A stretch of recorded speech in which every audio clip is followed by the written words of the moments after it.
Okay, so hello everyone. Welcome to our webinar on exploring traditional water management practices in Tunisia. So we're so glad that you could join us, especially at this hour of the day. I know many of us are winding down after a long day at work, but I think the topic today is so fascinating and interesting that I hope it will catch your curiosity. So my name is Emina Kashwindi and I'm here today to moderate this webinar. So just to know, this session is recorded and we will be posting it after in our page of Maarifa for Transition. Okay, so I know a lot of you are here because this topic is quite captivating so to many of us because it's part of our identity, of our history, and also of our daily life. Like many of us have heard or seen at least one in his life, one ancient practice of water management by our fathers or grandparents. So today it's an opportunity also to discover more about these ancient practices. So to learn more about this topic, we gathered some great speakers today with us to share their insights and experiences on this topic. So let's dive and get started. Today's session will begin.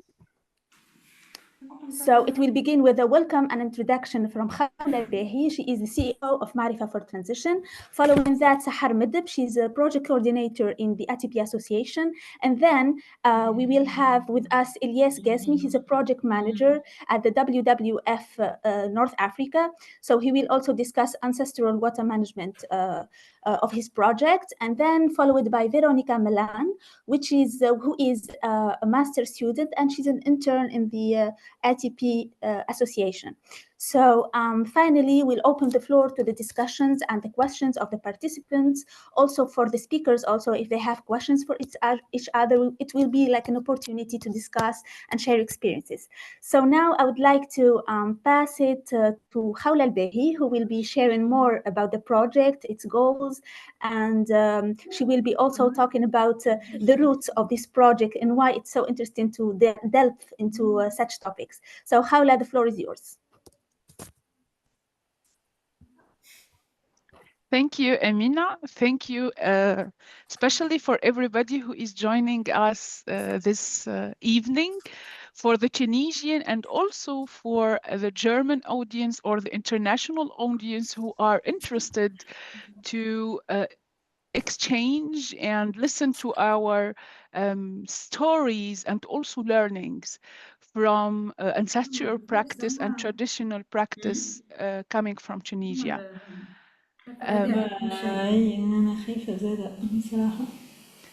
Okay, so yeah, now it's fine.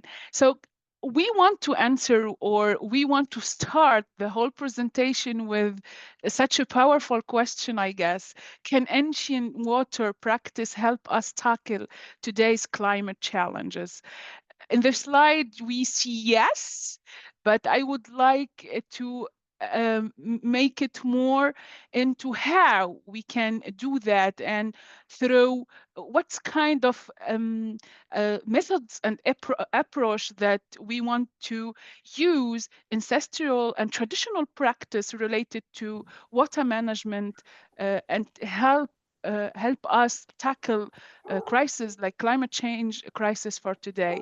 We believe that these traditional practices and traditional techniques are simple, time-tested, and especially they need less energy and resources, especially coming from a global south perspective. So it's always an equation of how much I'm investing money-wise, energy-wise, resource-wise to reach out a solution that could be accessible to community, to different community in different part of Tunisia or in different part in the global south in general.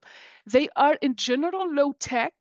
They don't rely much on fossil fuels or industrial product because mainly they use local materials and local expertise to help community be more self-sufficient and sustainable, and especially that is coming within the knowledge production of the community themselves, because it's highly related to the local context, is highly related to the evolving formal and informal learning between the community members themselves.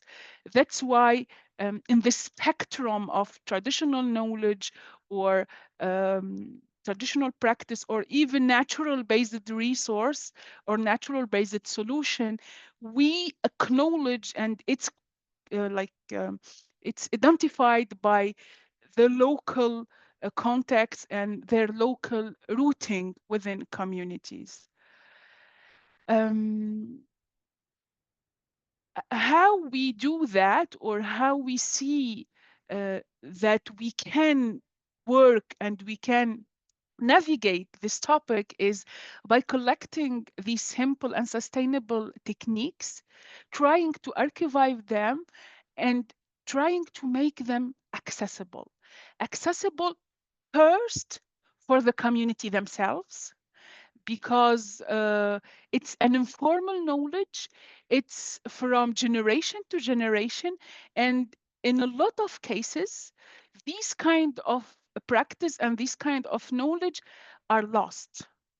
So we try through different methods and different technique, from anthropology to different kind of other methods, to collect this information and make it accessible for this community, and also accessible for young people, for different actors, entrepreneurs, technologists, innovators, researchers, to also deep dive into this practice and create another value from it, another value to serve what the human are needed as a solution to fight climate change, and to kind of navigate these actual crises. So in fact, this is the goals, are the roots of our vision in Maarifa, and that's why when we have the opportunity to apply to CCP Synergy program by IFA, it was this first action that we co-created together with our wonderful partner, l'Association Permaculture en Tunisie, that okay, we sat together, we tried it to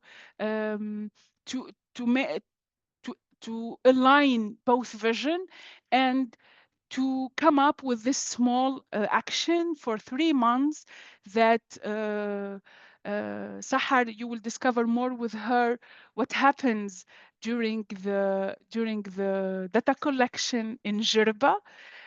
And this, what we called it, the anthropologic journaling, that was co-created between the team of Maarifa and also the team of l'Association de Permaculture, and these va-et-vient of how we could, us, people from outside, try to understand, in fact, and try to touch this kind of knowledge to help, or not to help, but to enable like the documentation of such knowledge and the documentation of such practice, for further exercise and further experimentation with young people, with entrepreneurs, and with researchers. I don't want to take a lot of time, but I want to highlight one main objective within this project, which is highlight and promote the ancestral water management practices in Djerba, showcasing the result that we achieve it here today, to also explore what is there, like what is other ancestral technique for water management around the world. And for sure, we cannot talk about scalability, because it's not applied within the spectrum of traditional knowledge, but we could talk about similarity, resemblance, learning between these kind of practice.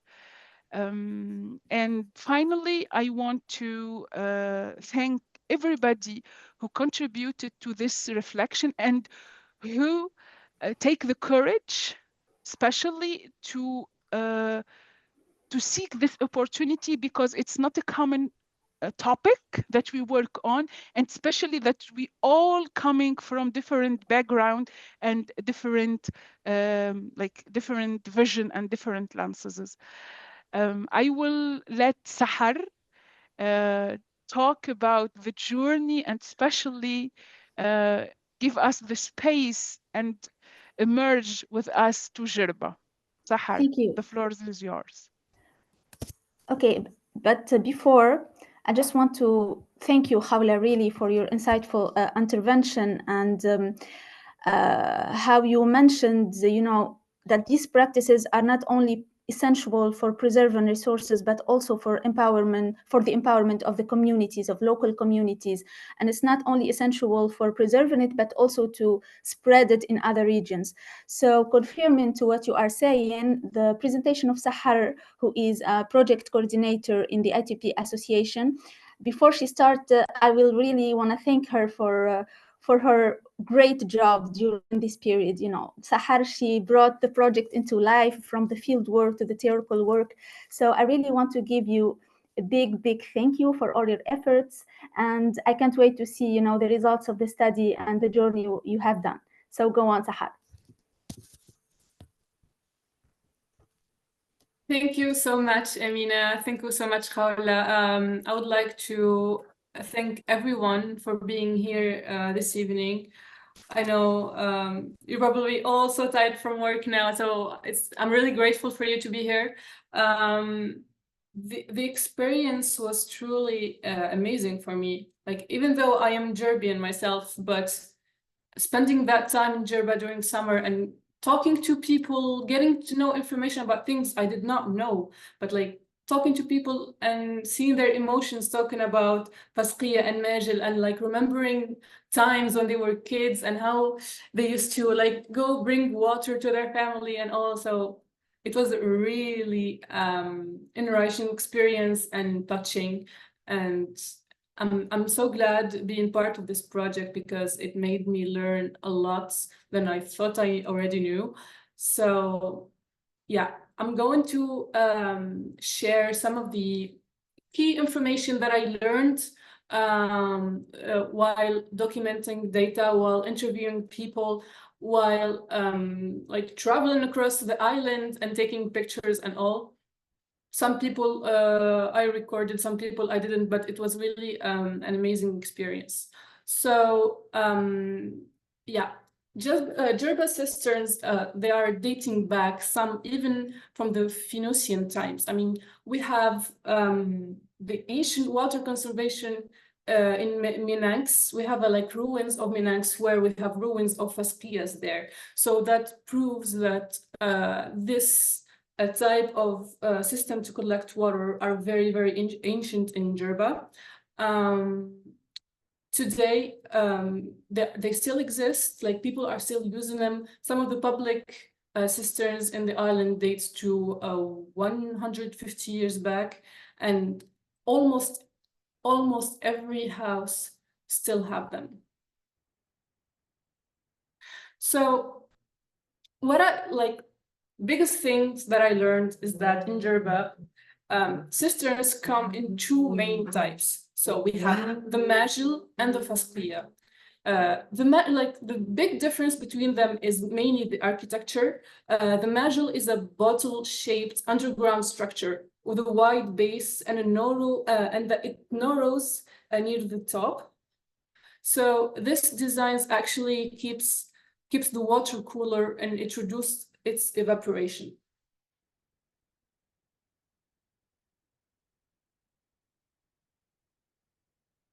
So this is a design of how the Majil looks underground. So as you can see, as I've already said, it has like more of a bottle shape, which is like the surface isn't much in contact with the sun, which makes the water cooler. And I remember, well, interviewing an elderly lady. She was talking about how excited they were during the summer when they found the Majel water so cold, and how they preferred the Majel to the Faskia, for example, during summer, because it has like cooler water and it was very refreshing. And yeah, that was a really an interesting takeout. So here you can see steps on how to construct the Majel.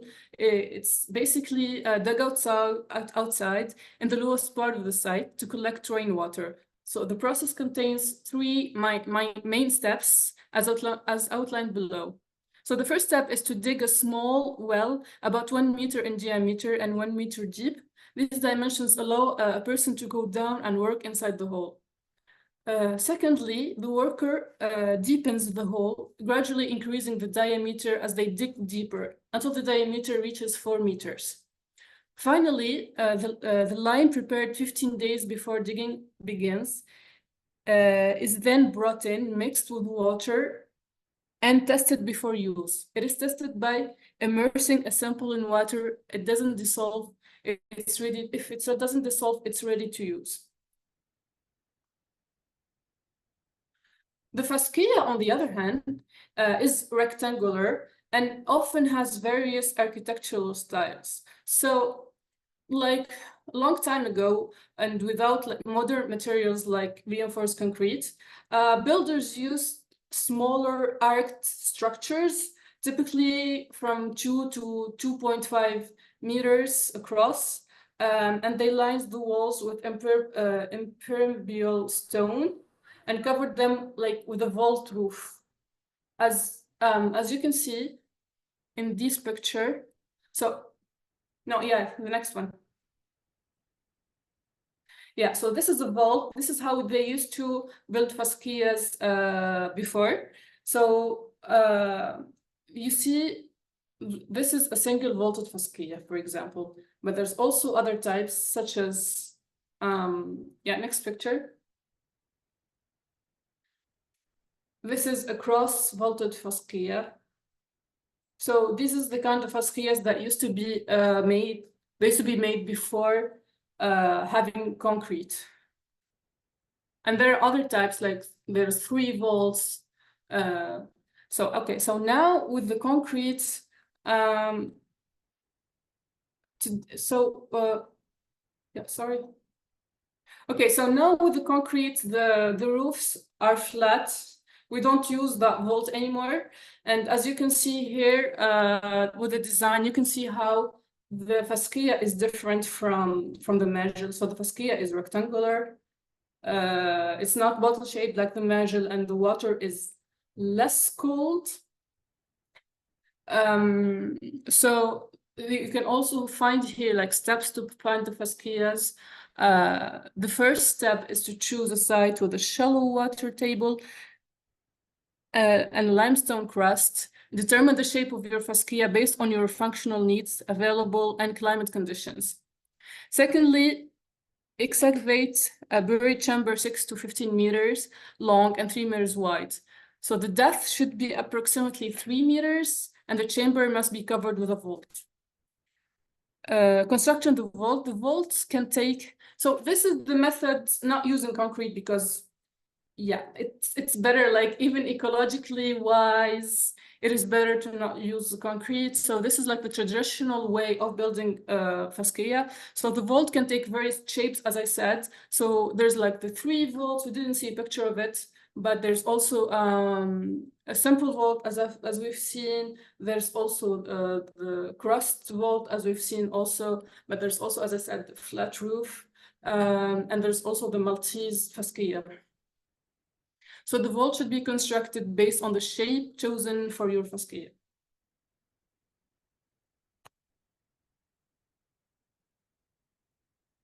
So we could also divide cisterns or fascias or Majels according to their use or how we use them. So we have what we call domestic cisterns or personal cisterns. Which are common in nearly every Djerbian home. They often built before the house itself. So before building a house, people actually think about where am I going to build the fascia or the mejel before even thinking about the house. And this is like, so many people told me about this, and for them it was something like evident. When I asked the question, they would be like, of course, the fascia is more important than anything else. So yeah, like many people approved this. So traditionally, the fascia used to be built outside. As you can see in this picture, actually, this is an old house. So this is how fascias used to be built. As you see, like the rectangle thing, that's the fascia. But now, like in more modern house, they could be built like under the kitchen or near the kitchen, so it was closer to the house. And family used the water for drinking, for cooking, and they try to maintain them yearly and to clean them every year, and also to clean the rooftop, because the rooftop collects the water for the fascia, so they have to clean them every summer before winter. And one of the women I interviewed actually like described how they would do that every summer and how they would be excited for them to start cleaning that. So they would be waiting for the rain to come in the winter and to have water. Another type of cisterns are the ones that we can find in mosques. Actually, in Djerba, every mosque have several cisterns or fascia. And the rainwater is also collected from the roof. So it has several roofs, and for every roof there's a fascia. And this water is collected to supply the communities, like the neighborhood where the mosque exists. And yeah, someone told me a story about how in the 60s, the state actually delegated the responsibility for maintaining these cisterns to local leaders. They would call sheikhs. I mean, they would be the sheikhs in the mosques, and they would set a schedule to allowing each neighborhood to know when to access water from different mosques in different neighborhoods. So this system actually fostered a community-based approach to water management, where everyone knew when and where to gather. Yeah, another type of cistern that we find a lot in Djerba are what we call fascia tisbil, which, and sbil literally means the way or the path.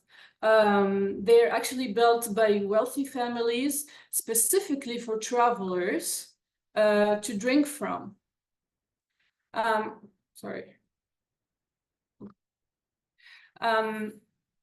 So some people actually think that building such a fascia equals going to pilgrimage to Mecca. So they think it has the same ajr, and some people just do it, and for them, helping people get water could get them to heaven. So also these cisterns are being maintained, cleaned, reconstructed all the time, because even like if the person who built them dies, their son or their daughter keeps on maintaining them, because for them this is something that would give them, as I said, like it has a religious meaning for them. So it has to be kept clean, it has to be kept good for travelers to be able to drink from. Okay, so we also have a state cisterns who date from 150 years, also known as Saqi Dula, and Dula means state. There are currently 121 fascias and 91 mejel in Djerba. Unfortunately, they are not maintained and they've been fallen into disrepair, but it is something essential, still essential for water supply for many Djerbians, who, especially those who don't have fascias in their houses. So yeah, there's a need to maintain them and to rehabilitate them. So yeah, beyond their practical use as a way to get water and water management and all, it also, like, the fasqiyas or the saqi also have a cultural value in Djerba. They were once a gathering spot, especially for young women, where they can meet there, talk, exchange news, and they were also, like, at some point, even though sadly it's not really the case anymore, they were almost sacred. Like, people avoiding to step on them with their shoes, and they were, sorry? Oh, okay. And they were often served as venues for important ceremonies like weddings or big feasts.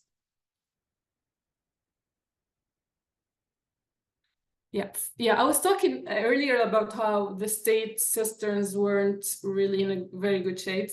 But today, unfortunately, and I would like to thank these associations, Djerba, but there are, like, several of them, or two of them specifically, who are working to restore these public cisterns. Here, there's the AGEM Association through its the project called Fasqiyatna.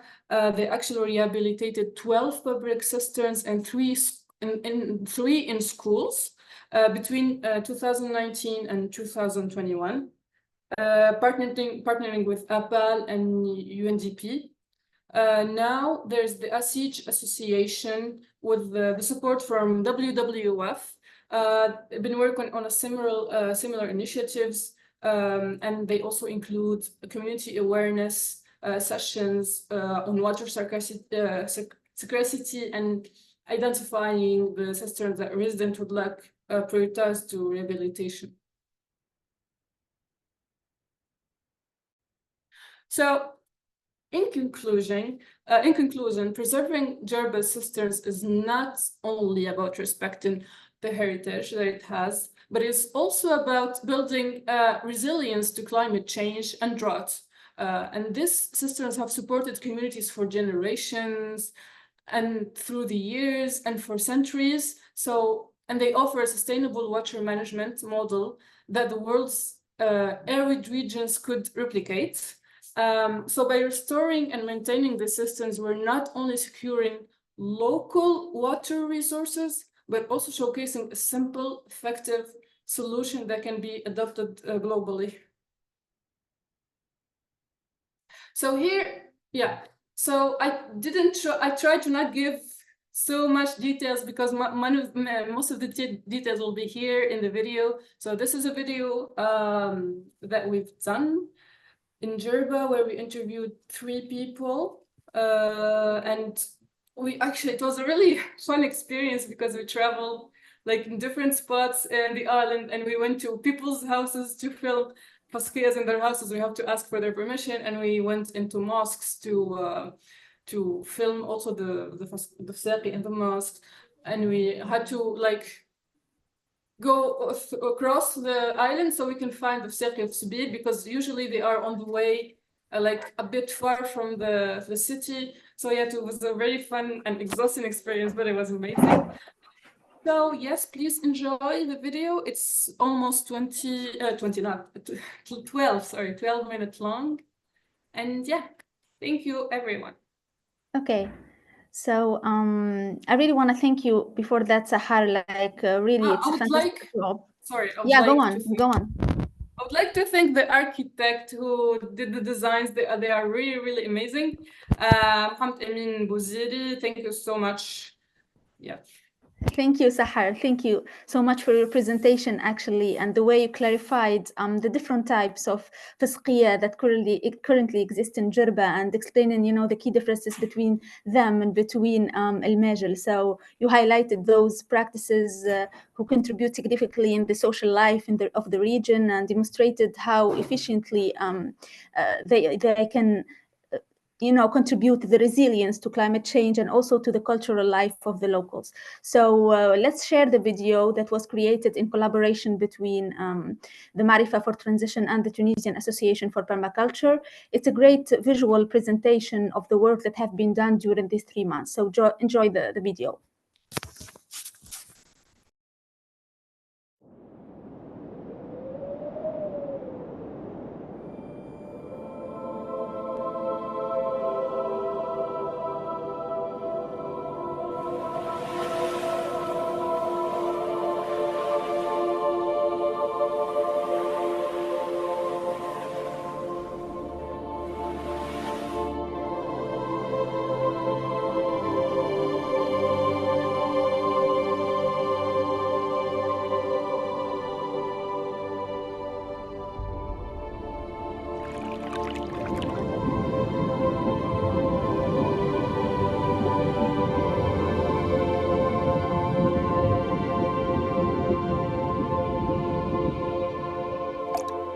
عرفت جزيرة جربة تواجد الفساقي منذ العصور القديمة، وهذا أثبتت دراسات اللي تعملت في الحفريات اللي توجدت في جزيرة جربة.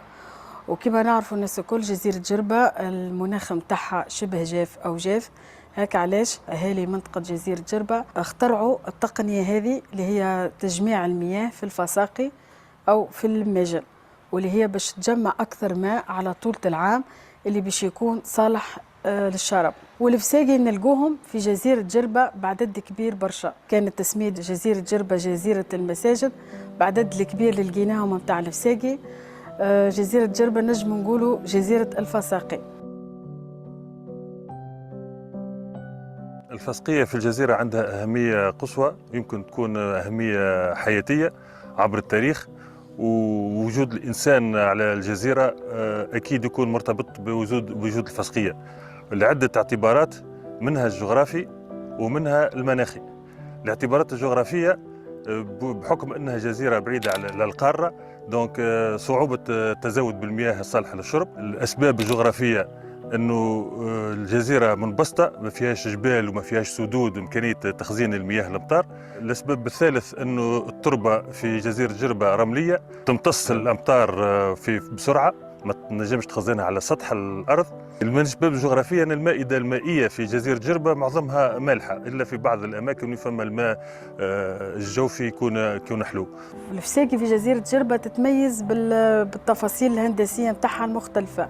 نلقوا الفساقي اللي بالكاميرا، الفساقي اللي يبدا درجات، الفساقي الكاميرات تكونوا يعني كروازي، برشا انواع نتاع فساقي يتوجدوا في جزيره جربه. وفي المنظومه المائيه ولا الثقافه المائيه للجزيره جربه نلقوا الفساقي عندها برشا تفاصيل تخصها، كيما المنفس، المساب، الكسكاس، والمواد يعني ولا الاواني اللي باش نعبوا بها ننقلوا بها الماء، الديوه، العبار والزنبيل اللي كانوا قبل يهزوا به الماء.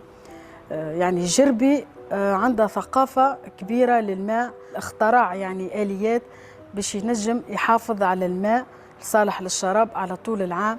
الفسقية حاجة مهمة ياسر في الحياة، في المجتمع، في الفضاء، في المعمار، في العمارة، في العمران، في كل شيء. على خاطر الفسقية الغوبريزونت كيما الماجل هما زوز بناءات يختلفوا شويه في النيفو اركيتكتورال ولي فورم وكذا وشكلهم وكيفاش يتخدموا. بالنسبه للفسقيه القاعده نتاعها تكون مستطيله، والجدران نتاعها تعمل زاويه قائمه مع القاع نتاعها.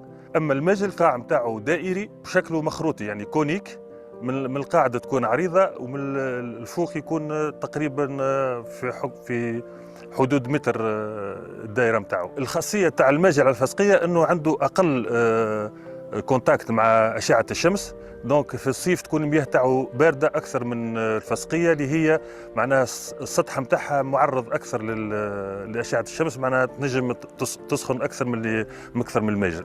لكن الزوز عندهم بعد انهم هما تقريبا الوسط الاول اللي يخلي المنزل يتسمى منزل والعائله تكون في خير وخبير ويكون عندهم انسيكوريتي. دوكو الفسقيه ولا الماجل كانت ليتابليسمون دو سيكوريتي وين نلقوا فما انسيكوريتي، خاطر البير ديما يكون عنده فتره يكون فيه حلو بعد يولي يمرار ولا يملاح انت والمنطقه.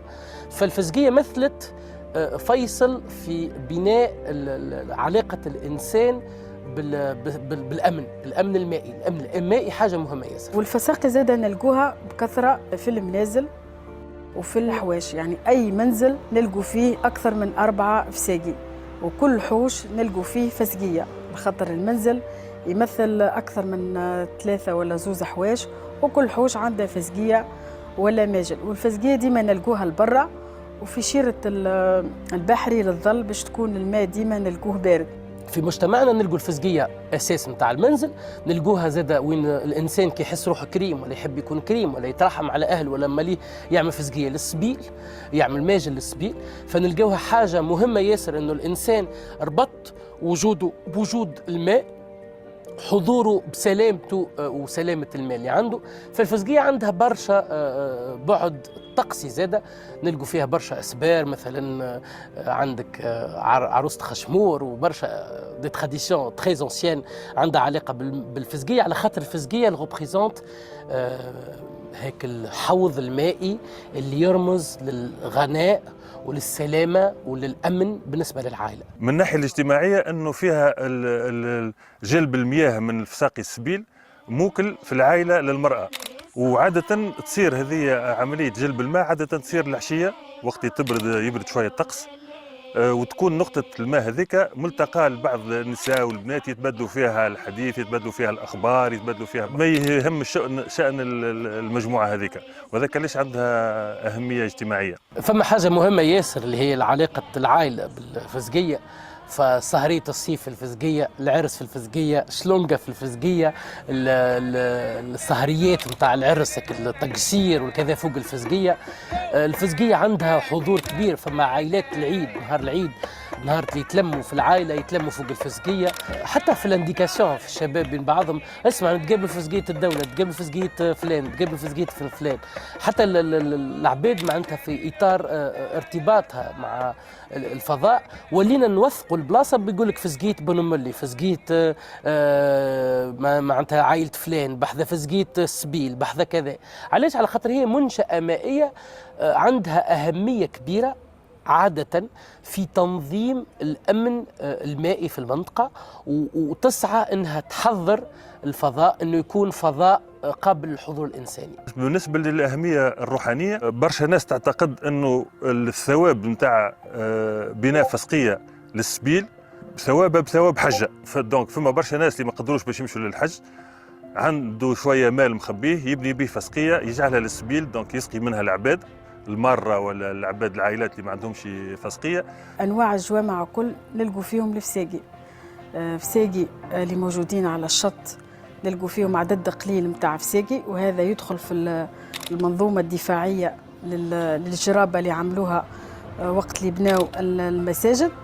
جوامع على الشط نلقوا فيهم فسقية برك ولا ماجل برك، وهذا يدل باش كي يجي صراعات أو عدو جاي من خارج الجزيرة يضعفوه بالماء، فمش ماء باش يضعف باش ما يتقدمش داخل الجزيرة.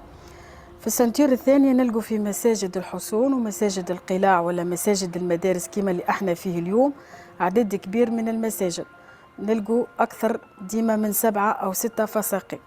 وهذا علاش؟ على خاطر المسجد يمثل في جزيرة جربة تزويد أهالي المنطقة باللي يحتاجوه، كان المواد اللي نستعملوها في المآتم في الأعراس، والماء ضمن هذه المادة. يعني أي واحد في المنطقة أو في الحومة ما عندهش الماء يجي يهز من الجامع.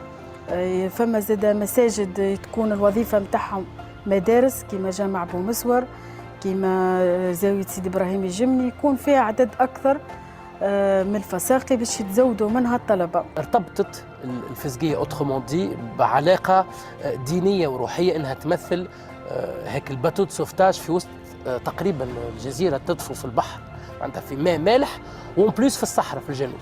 وما ننسوش زادا العدد الكبير نتاع فساقي السبيل اللي نلقوهم في اخر الحوم على الجادة، اللي متعدي مثنية ما عندهاش الماء ولا ماشي مسافة بعيدة، يلقى منين يعبي الماء، يلقى منين يشرب.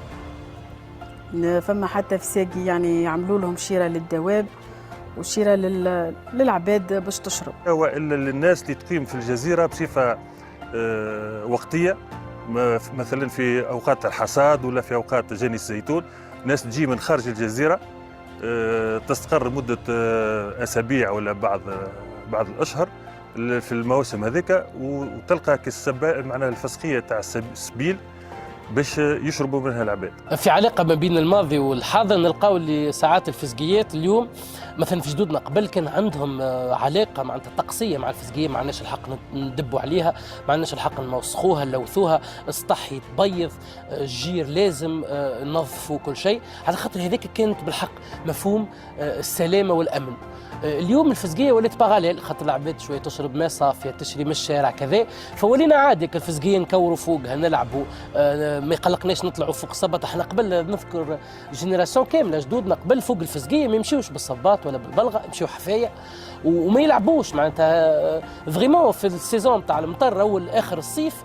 اي حوش حتى ما عندوش فلوس باش يبيض الحوش كامل يبيض السقف ويريقلوا. علاش؟ خاطر الفسقيه ان ريبريزونت فريمون لا بارتي لا بلوز امبورطونت في العائله. في ظل التغيرات المناخيه هذه اللي حاصله توا وشمالها تمشي وتزيد، ساهمت جمعيه صيانه جزيره جربه بالتعاون مع الVVF في مشروع اللي هو تثمين مياه الفساقي بترميم عدد من الفساقي في المعتمديات 3 بجزيرة جربة، باش نعاودوا نحيوها ونعاودوا نرجعوا لها يعني الروح متاعها، وباش تكون مزود للأهالي المنطقة باش يلقوا يعني باش وين يعبوا الماء. وفي المشروع هذا اختارت جمعية صيانة جزيرة جربة اللي تكون زيارة لكل معتمديات يعني أجي ميدون حمص ونختاروا أي فسقية يعني تكون بليك، تكون للسبيل، عندها يعني تاريخ كبير في الحومة هاكي. قمنا بالترميم متاعها وتصليح متاعها، وتكون في مجموعة يعني كثافة سكانية كبيرة باش ينجموا يستعملوها أهالي المنطقة هاكي.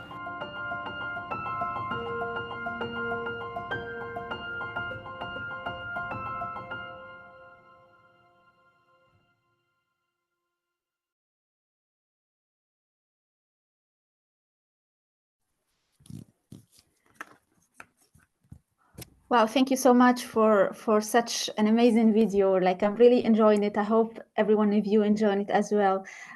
Especially, you know, clarifying the evolution of al-Fisqiyya from the past till the present and how the locals are perceived these figures and they are dealing with it, how they are cleaning it and how they are respecting it. So it's clear that the Fisqiyya is a practice, is a water management, you know, practice that will never lose its value, though we have to like conserve it and preserve it with the time.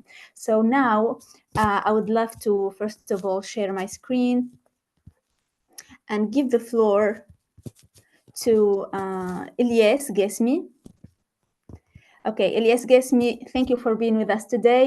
Ilyas is a project manager in the WWF Tunisia, North Africa. He will be sharing his insights on how Fisqiyya is used as a nation water management system.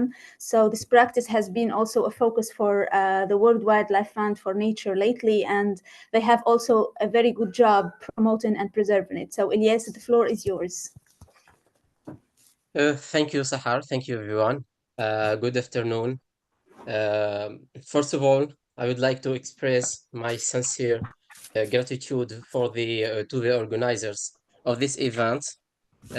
Bravo for bringing us together to share and discuss such a vital initiative related to climate change, resilience, and sustainability. So today, I will share with you some examples of our work led by WWF North Africa. How just the objective is to strengthen the community resilience in the face of climate change. So one of our key ongoing initiatives or projects, I'm managing a project called Resilience. And among the areas targeted by this project is the island of Djerba, where we have been working closely with local communities, local stakeholders like the municipality of Midoun, as an example, and together by using or by practicing a participatory approach, we have facilitated the development of a document, of a tool that we called Local Climate Adaptation Plan. This plan is aligning with both community needs and environmental sustainability. It's one of our activities in Djerba, but also as part of a call of project proposals. We are working now with local NGOs like ASIJ, and also in the future, in the second phase of the resilience project, we will work with the AGEM association. So in this project now with ASIJ, we are working on FASEQI or FSEGI in Djerba to undertake an innovative project or initiative aimed to identify, first of all, and rehabilitate neglected rainwater systems, as mentioned before by Sahar. Yeah. So the main problem in Djerba is that we have many neglected cisterns in a very bad situation. So the first objective or the first goal of this project is to identify these cisterns and try to rehabilitate some of them. So this initiative has not only provided a grant to support the rehabilitation of these cisterns, but also to enable the development of an interactive platform. That platform or this platform serves as a comprehensive tool, mapping each cisterns across Djerba and providing descriptions and condition reports. This work was done by AGEM Association in another project, but unfortunately the project was closed and the platform was not working anymore. So our goal with this project is to revive this platform and to be more interactive. So it will allow it will empowers residents of Djerba by allowing them to contribute to the platform. How it's interactive? It's by adding details and photos of cisterns within their neighborhood. So after that will be a good tool to local stakeholders and local NGOs to identify cisterns in bad situation, and why not to rehabilitate them if there is an opportunity of like the project we are leading there. So the rain already Sahar mentioned that, but just I will say it in a speed way. So the rainwater collected through these cisterns can be used in various daily activities, such household chores or cleaning, as well as for irrigation in agriculture. But also, following proper hygiene analysis, this water can be also deemed potable, providing an essential resource for drinking water. And all of this was already explained by Sahar and also in the video. So beyond these practical outcomes, the project also emphasized educational and awareness raising efforts, like mentioned in the video. So the association, the ASIJ Association, has played a crucial role in revitalizing the ancestral practice of rainwater harvesting, recognizing it as a nature-based solution with the potential to enhance water security and resilience in the region. And that's why we are working there because the resilience project is a pilot project to educate and to empower awareness on NBS, nature-based solutions approach. And that's why we selected the ASIG Association in Djerba, because we thought that this practice of feseri, or rainwater harvesting, is a nature-based solution to reinforce or to empower the resilience of the community of Djerba. So I will finish with this, that this initiative, or that this project is a good example of how community or local communities are involved and with their traditional knowledge and with modern tools like the platform, can coverage to create sustainable solutions that address climate challenges. And we remain, as WWF North Africa, committed to expanding these efforts and inspiring similar projects that empower local communities across North Africa and beyond. So this is my intervention. It's the shorter one, I think, just to present an example of our project, and maybe with the small video. It's a 5-minute video.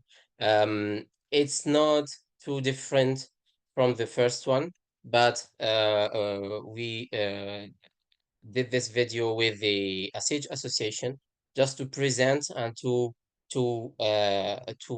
say that this practice in Djerba, collecting or harvesting rainwater, is a good way, and it was tested by time in face of climate change and water scarcity. So thank you for your attendance. Thank you for your attention. And maybe after that, I can discuss or respond or to any question if possible. So thank you again. And Amina, you can share the video if you want. Well, I just forget to share with you some photos. I see that one or two of them are already shared by Sahar, but I will share them anyway. And after that, we can see the video together. So thank you again. I will share you some photos. Thank you, Ilyas. Yeah. So you are seeing my screen now? Yes. Great. So this photo is one of the visited cisterns in Djerba. It was in the case of a mission of a field mission with the ASIG Association.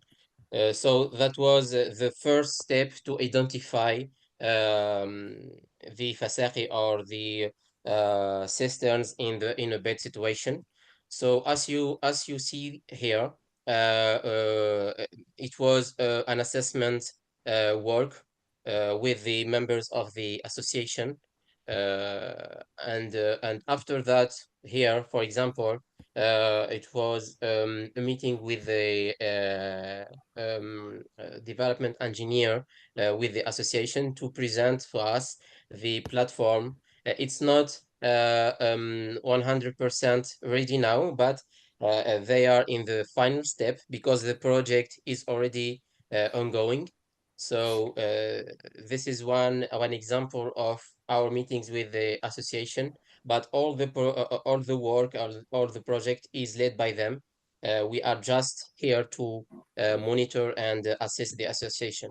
And as you see here, an example of cistern in a very bad situation. After cleaning, all this garbage was inside of the cistern. So unfortunately, you see the bad situation of these cisterns. So our objective was that to clean them, to rehabilitate them. Unfortunately, with small grants, we can't rehabilitate all the cisterns, but we can 6 or 10 cisterns is better than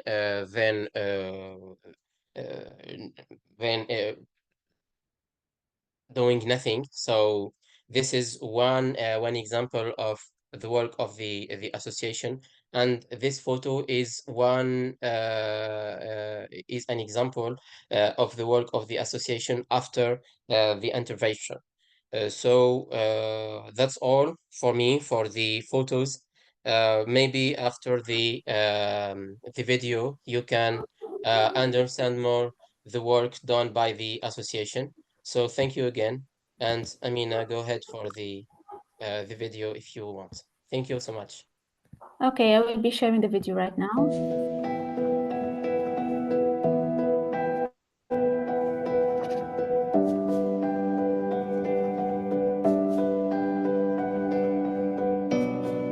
Are you able to see my screen or not? Yes. Okay. It's lagging a little bit, but it's okay. Yeah, it's because it's from Facebook, so it's normal if it lags a little bit, but I think, you know, it would be better by Anyway, you can share the link in the chat, maybe after the meeting, after the webinar. Yes, of course. Of course. Yeah. Thank you. Of course. Okay, so I hope you enjoy the video.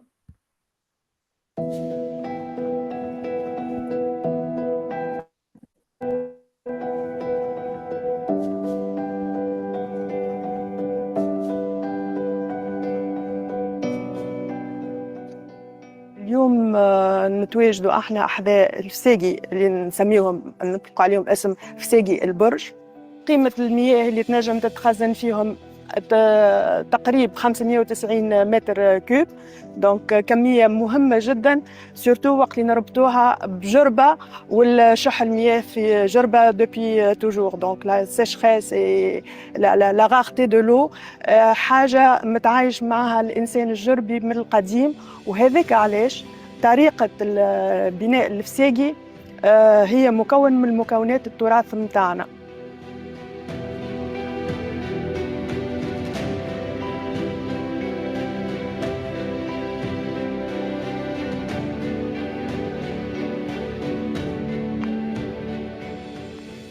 عملنا ان انفونتير للفساقي العموميه اللي في جربه، اللي قبل ما كناش نعرفوا بالضبط قداش النومبر نتاعهم وين موجودين. دونك عملنا اون انكيت وعملنا ان مابينغ اون كارت اللي موجود فيها الفساقي، البلايص تاع الفساقي مقسومين بين 121 فسقيه و91 ماجل.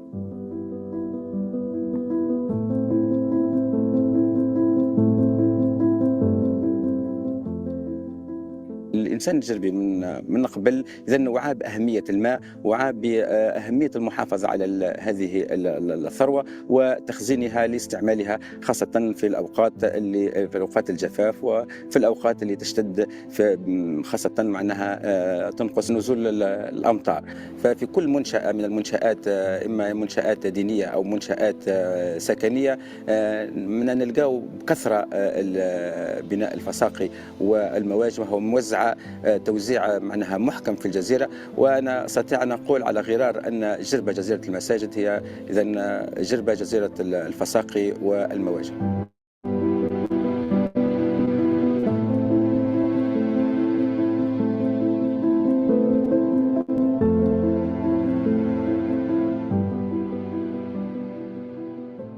اليوم عايشين سيشخاس، الحل نتاعها الوحيد، جو دي بيان الوحيد ونعاودها، هو انه توت لي سيتيرن اللي في جربه يتصلحوا ويتعباو بالماء.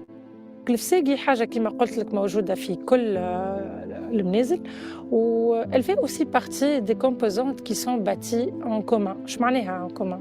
معناها تو لو جروب مثلا المنزل هذا في وقت اللي تبنيه يساهموا فيه الجيران الكل، معناها الحفران وتحضير الحجر والساس وحطان الشخش وحطان الخدود وحطان لي بيغ دو كوان لي بيغ دو تاي، هذم الكل يعملوهم الجيران مع بعضهم. احنا نفرقوا بين منزل وحوش. حوش هو اللي ترى فيه ورايا اللي يبدا عنده باسيو ودايرين به 4 ديار، دار القبليه شرقيه وهكذا دوليك بالغرف.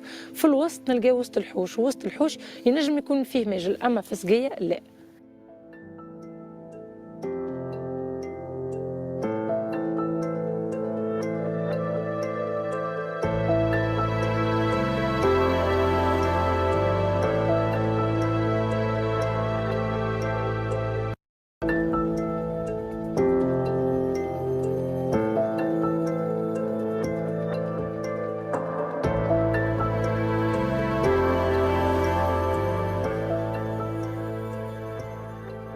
من أهم مراكز البرنامج هو إيصال أصوات المجتمعات المحلية والفئات الهشة من خلال مجموعة من البرامج الإذاعية والفيديوهات اللي وصلوا عن طريقها أفكارهم والحلول المعتمدة على الطبيعة اللي يتوافقوا مع خصائص كل منطقة يعيشوا فيه. وفي الإطار هذا جمعية محلية في جربة قاعدة تقوم بهذا النشاط من صيانة ومن نشر الوعي من خلال الفيديوهات اللي قاعدة تحضر فيهم على أهمية الفسقيات، واللي الفيديوهات هذوما يمثلوا أداة مناصرة للحلول المعتمدة على الطبيعة على الصعيد الوطني وعلى الصعيد العالمي.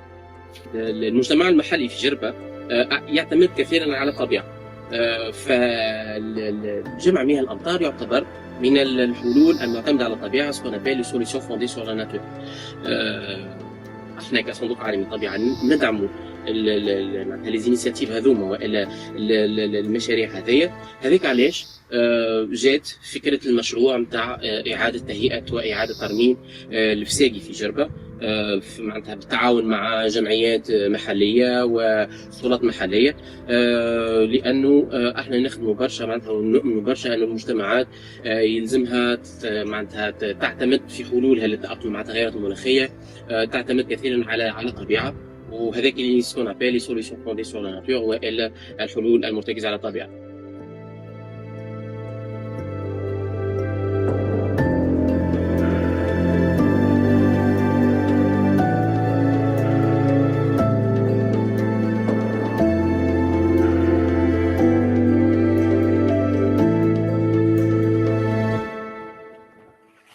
So thank you so much for this video. Thank you so much, Elias, for being with us today, first of all, and for your valuable contribution. You know, the work that have been done with the WWF is also so insightful. Maybe, you know, we have taken the projects, you know, from different focuses, but I think the goals are clearly the same, like to protect and promote those traditional water management practices. So thank you so much for your contribution and for the work done by the WWF North Africa.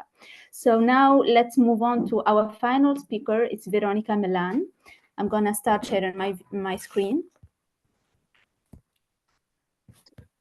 Yes, thank you. Can you hear me? Second. Hello. Thank you, Milan. Thank you for being present with us today and for your contribution. You will be sharing with us some insightful experiences of other water management practices from 2 other countries, which is so interesting to be shared today with us. So go on, the floor is yours. I just wanted to check. Can you hear me? Yes, we can hear you. Okay, super. Thank you for inviting me as well, and thank you for all the great work that you've been doing. It's been really inspiring to listen to both of the presentations today, and also to follow the work of Sahar with the research on the Tasriya. And yeah, I will be sharing 2 other examples from Iran and from Morocco of other ancient water collection systems. But before I introduce you to these other examples of indigenous water management systems, I want to make clear that I'm not an expert of either of these, but rather, of course, the people who are actually doing or practicing these systems of collecting and storing the water are the real experts. But I want to share these examples so we can broaden our understanding of the technological and really culturally rich systems that comes not only from Tunisia, but also from other parts of the world. And this is only 2 examples, but there are, of course, many other examples. So similar to the Pesquería in Djerba, there are the Maarifa in Morocco. And actually, I can't really see the presentation. Is it visible for you? No, it's okay. not actually. Amina, can you share the presentation, the PowerPoint? Okay, perfect. Okay, now. Okay, perfect. So this is a picture of Maarifa in Morocco, and in rural areas of Morocco, this particular type of cistern is used to store runoff water, and similar to the Pesquería in Djerba, the Maarifas are a traditional system created to meet the local needs for households, livestock, and garden irrigation in arid and semi-arid areas of Morocco. And as in Tunisia, there are examples of both collective Maarifas and Maarifas connected to private households. And the collective Maarifas are believed to predate the private ones. Can you go to the next slide? Then we can see another picture. So this traditional system works through collecting the storm streams in a walled rectangular or squared collection surface, as the one you can see on the picture, which can reach up to 800 square meters for the collective Maarifas. And the surface has a small inclination, ensuring a natural flow towards the entrance of the cistern. I think you can also see that from the picture. And the rainwater is led through channels into the water reservoir, which usually have a shape of a cylinder and a storage capacity of up to 300 cubic meters. And then often there will be a small basin in front or next to the Maarifa with the purpose of watering livestock, or for used for washing laundry, cereal, or household appliances. We can go to the next slide.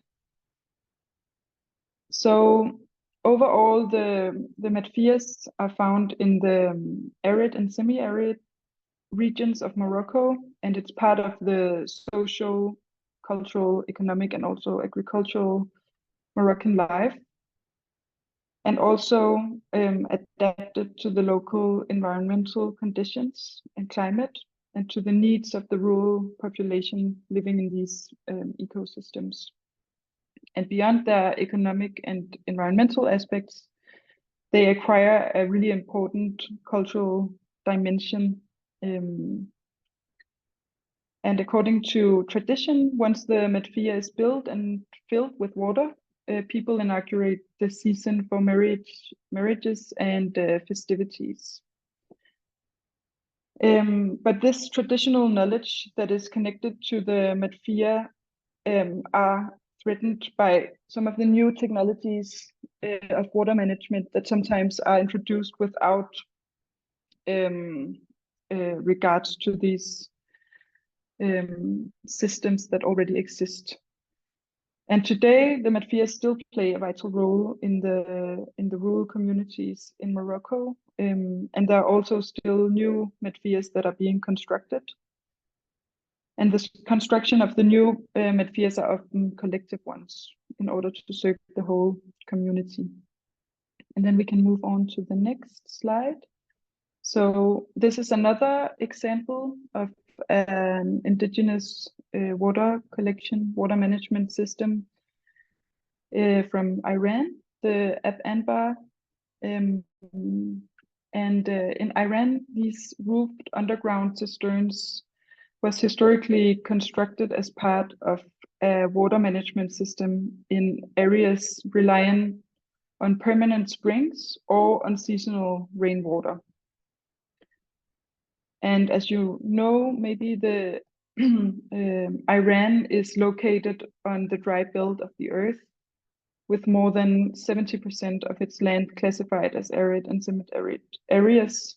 So the need for a reliable water supply has always been really vitally important. And the cisterns have played a central role as a storage reservoir to meet the fundamental needs of the communities and the households. And this practice of rainwater harvesting in Iran dates back actually thousands of years, reflecting people's ancient wisdom in coping with the scarcity of water. And actually in texts as old as 3,000 years, there are references to these techniques. But most of the Ab-Anbars that are still in function today, they date back to the 18th and the 19th century. And they can be found all over Iran.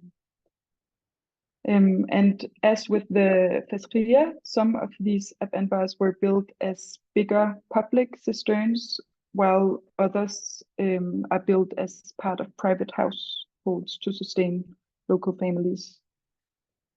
And due to the architecture that we will look at soon, the Ab-Anbars, the cisterns, could provide cool water throughout the summer month, both for the bigger communities and for the smaller households. And we can move to the next. So here you can see a picture from inside. And the Ab-Anbars have typically been constructed as one of two different types of structures, either a cylindrical reservoir with a dome, as the one you can see in the picture, or as a rectangular one supported by pillars. And usually the public ones are these cylindrical ones that you can see on the picture. And typically the Ab-Anbars have been built beneath the ground level and also have had really big, thick walls. And this is to ensure both that the water remains quite cool in this very hot area, but at the same time it also functions as a protection to earthquakes that occur frequently in Iran. In most parts, okay, there is still a little bit for the previous slide. So in most parts of Iran, but particularly in the south, one or more ventilation towers, like the ones that you can see on the picture, are built along the edge of the cistern's roof, and this ensures that fresh air can enter through ducts and keep the air inside the cistern chamber circulating, and also to keep the water cooled throughout the summer. And today, this traditional system of water collection and storage is mainly used in smaller remote villages in Iran. And several of the bigger ones, the bigger public cisterns, have been inscribed on the National Heritage List, and there is work being carried out to restore some of the ancient cisterns. Yeah, but they're not only these valuable historical monuments, they also still do play an important role in some cities, supplying people with water, and especially in times of crisis. They can work as a temporary storage facility. And then the last slide, very quickly, just a concluding remark. Yeah, I want to emphasize the importance of this indigenous knowledge that we have heard about from Sahar and from Elias. in how to actually manage natural resources. And with water, which is not an inexhaustible resource, we need to learn from these systems that do not exploit the resources, but actually manage and reuse. Yeah, I think that was it for me. We should have a little time for the discussion. Thank you so much, Veronica. Thank you. Really, a very good presentation. Thank you for sharing such fascinating water management systems from Iran and Morocco. I don't know if anyone, I'm so sure everyone notes it, but it's impressive to see, that people in other countries too are still using and preserving these ancient practices. And, the example you shared with us, show a very big similarity with those in Tunisia. So thank you so much for your presentation, for your sharing your experience. And now we've reached the final part of our webinar. Would like to open the floor for discussions and questions. So you can either raise your hand if you want to speak, or we can also read your comments or questions in the chat. So the floor is yours for the participants and the speakers.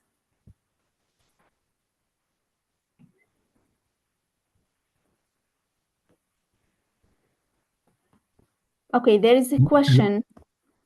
Go on. Yes, hello. Yes, Amin, go on.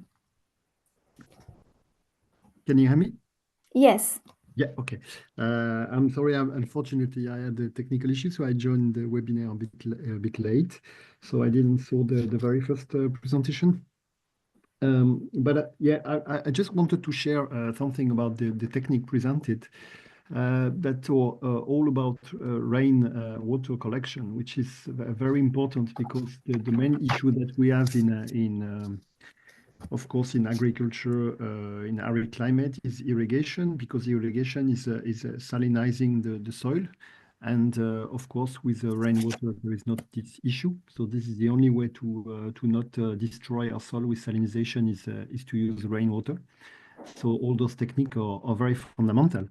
But also, I wanted to maybe also to I'm farmer. I'm doing agroecology, and I'm also working in a different movement of agroecology in Tunisia.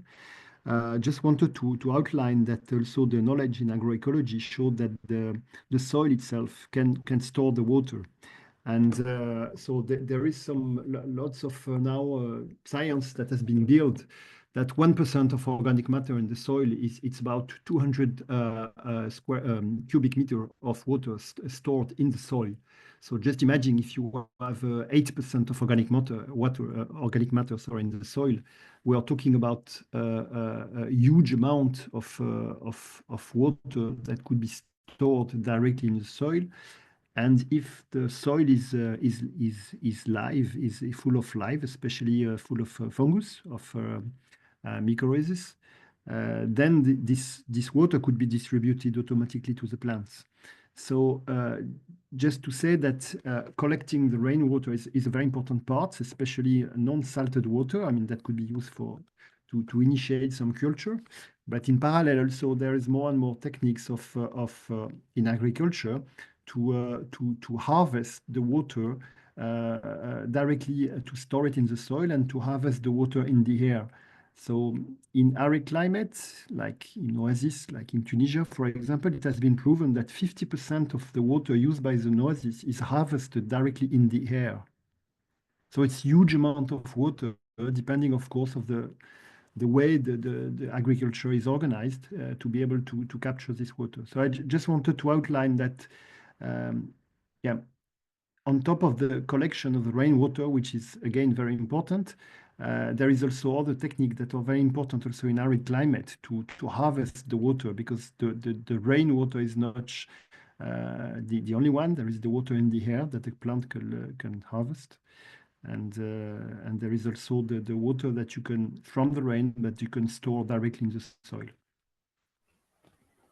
Thank you so much, Amin, for your contribution and for mentioning, you know, the importance of such practices in harvesting water and how it can be beneficial in the agricultural side too. So thank you so much for your information.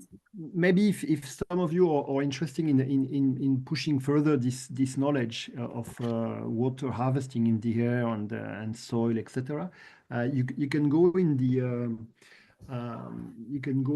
the website of the National Network of Agroecological Transition in Tunisia, and there is a presentation that is accessible. Maybe I can just show you the link if you want. Well, yes, thank you. You can share the link in the chat so everyone can see it. Yes. Chat. Good. I will share it in the chat, and then okay, perfect. I put it in the chat. Thank you so much. It's very, very, very interesting. Thank you so much, Amin.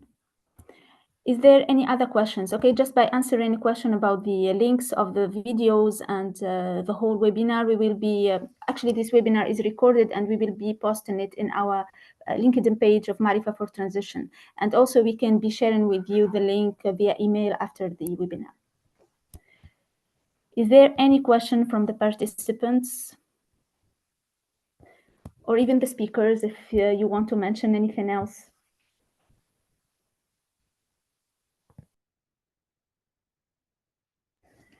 Okay, if there is no question, I have just a small question for Sahar and for Ilyas, if you may, just about, you know, the Fasqiya figure. It's a water management figure that can be used in other regions other than Djerba, right? It's not linked to a certain, you know, climate situations or conditions. It can be, you know, done in any other region, or it's just, you know, linked to a specific climate conditions. Yeah, thank you, Amina. Sahar, if you want to share something. Yeah, I mean, I could say that I don't believe that pasqiyas or these cisterns should be only specific to a certain climate, or certain regions. I mean, like now the whole world is witnessing a climate crisis. So I believe that this is, I mean, the fasqiya is only one example, but there are like other examples as we've seen in Morocco or in Iran. We can even think about we can innovate, we can create similar systems that could adapt to different kind of climates or different kind of regions. This is something that I think everyone should work on. I remember once that in class, we had a professor talking about how he specifically talked about Djerba. He was saying that Djerba is probably the least region in Tunisia where there's rainfall, but even if it's the case, we still have water during summer because we have this system. And then he compared this to Ain Draham, saying that Ain Draham is a humid area there. It rains a lot during winter, but then during summer, they actually lack water and there's some kind of drought and sometimes they don't have water to drink. So he was saying that even though Ain Draham is a humid and there's rain during winter, they still have to do something like a system like in the one in Djerba. So yeah, I mean, it's not only me, but other people probably agree that it's something that should be done globally. Yeah, thank you, Sahar. And if I can add something, I can say that this technique is also practiced in other regions, like in Sfax, for example, in Sfax, or in other delegation like Medellin. We found this type of cisterns, but maybe there is a little difference in technical way, but the practice is there. And the nomination or the name is different a little bit. For example, in Sfax they said Fistqiya. In Djerba they said Fisqiya.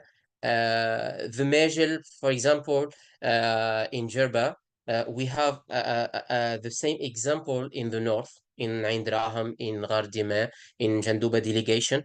Because I'm from Ghardima, so when I was a child, I saw this type of practices, but unfortunately, we have there is can I say, a lack of ancestral knowledge now in this new generation, and unfortunately there is no I can't find this engagement from local authorities or local actors to continue with this ancestral practices. So as I said in my presentation, one of our roles is to restore or to empower and promote this type of ancestral practices. But yes, it's not only existing in Djerba; it exists in other places. Thank you so much, both of you, for enlightening me with your answers. Actually, it's a sad fact. You know, the places where there is water the most are the places that we can see so often. You know, such ancestral water management practices. So, if there is any other question, we can close the webinar. I think we already on time. It's 7:30 minutes. We are exactly on time. So we've come to the end of our webinar. Thank you so much, everyone who is present today with us in this insightful, webinar on traditional water management practices. So we've learned a lot from your experiences and from the example in Tunisia and in other countries like Iran and Morocco. I really, as we wrap up, I want to express my gratitude to the speakers for your valuable contributions and for the participants. I hope the webinar has inspired you at least to think about how we can preserve these wisdom. Let me say this wisdom of our ancestors and preserve it to the next generations and even for the present, because we, as you mentioned, the state of these figures is not so well in the present. So let's start from this webinar, thinking about ways of preserving it. So thank you so much. Thank you again. We look forward to continuing these important conversations. Keep updated in our link in our Maarifa for Transition website. And thank you so much. Have a good evening.